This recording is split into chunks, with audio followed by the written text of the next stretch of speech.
Football penalty মানে গোল, অধিকাংশ সময় এটাই সত্যি। কিন্তু গোল পোস্টের নিচে যদি দাঁড়িয়ে থাকে এলিসন বেকার, তবে হিসাবটা একদম আলাদা। ঠান্ডা মাথা আর চিতার মতো ক্ষিপ্রতা দিয়ে পেনাল্টি শুট আউটও তিনি দলকে জেতাতে পারেন এক নিমিষেই।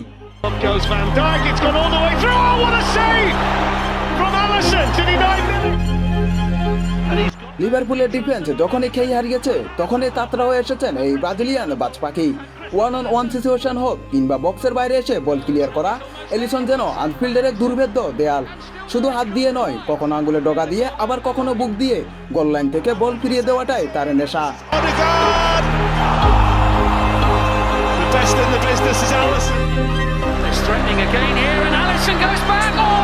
এলিসন মানে কেবল সেভ নয়, এলিসন মানে নিখুঁত এক আক্রমণের শুরু। তার পা থেকে উড়ে আসা লং পাসগুলো যেন অদৃশ্য কোনো জাদুর সুতো, যা সরাসরি প্রতিপক্ষের সীমানা গড়ে দেয় বিজয়ের সেতু। সিটির বিপক্ষে সালোকে খুঁজে নেওয়া সেই অবিশ্বাস্য মুহূর্তটি আজও ফুটবল প্রেমীদের চোখে ভাসে।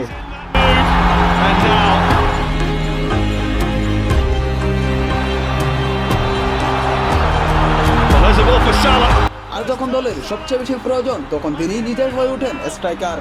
ওয়েস্ট ব্রোমের বিপক্ষে ইনজুরি টাইমে সেই অবিশ্বাস্য হেডার গোলটি ফুটবল ইতিহাসের স্বর্ণাক্ষরে লেখা থাকবে।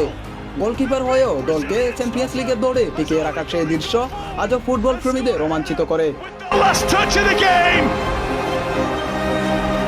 লিভারপুলের সাফল্যের অন্যতম বড় কারিগর এই নম্বর 1। আপনাদের কি মনে হয়, বর্তমান ফুটবল বিশ্বে এলিসন বেকারই কি সেরা গোলকিপার? আপনার মতামত কমেন্টে জানান। আর এমন স্পোর্টস আপডেট পেতে স্পোর্টস এরেনার সাথেই থাকুন।